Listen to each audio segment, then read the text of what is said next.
Hey yo yo yo, ketemu lagi dengan saya Dr. Ray. Semoga tetap sehat dan semangat karena hari ini kita akan membahas tentang paru-paru yang basah.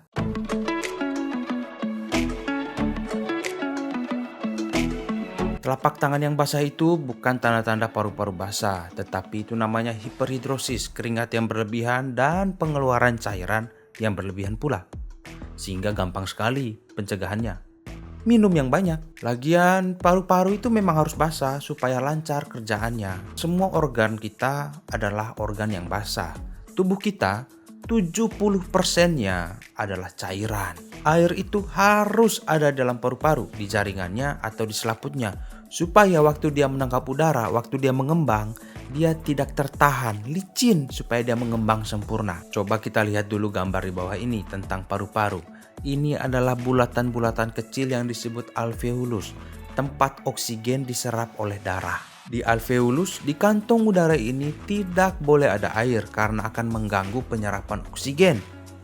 Nah, kalau di sini di jaringannya harus ada supaya dia elastis. Di selaputnya ini harus ada supaya dia tidak bergesek dengan dinding dada. Tetapi memang jumlah airnya itu harus dikontrol, tidak boleh terlalu banyak dan tidak boleh terlalu sedikit. Nah, beberapa penyakit yang bisa menyebabkan cairan berlebihan di jaringan dan selaput paru yang paling banyak adalah infeksi. Misalnya infeksi virus, bakteri atau jamur. Kalau ada infeksi itu, maka jaringan paru akan meradang, mengeluarkan cairan untuk membersihkan atau membilas infeksi itu. Tetapi kadang juga bisa bernanah dan tertampung di jaringan dan selaput paru.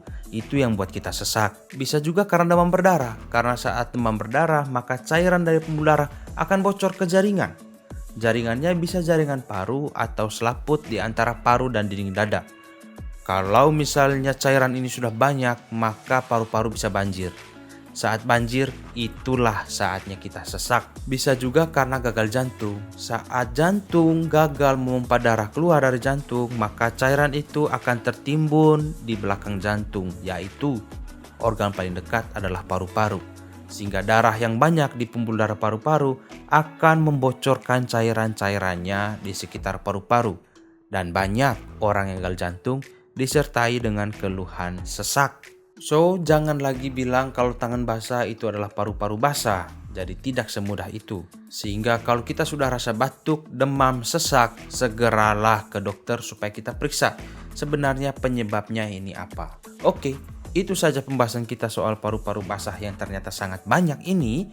Semoga ini memberikan ilmu dan jangan lupa subscribe dan komen. Saya akan selalu jawab pertanyaan di bawah.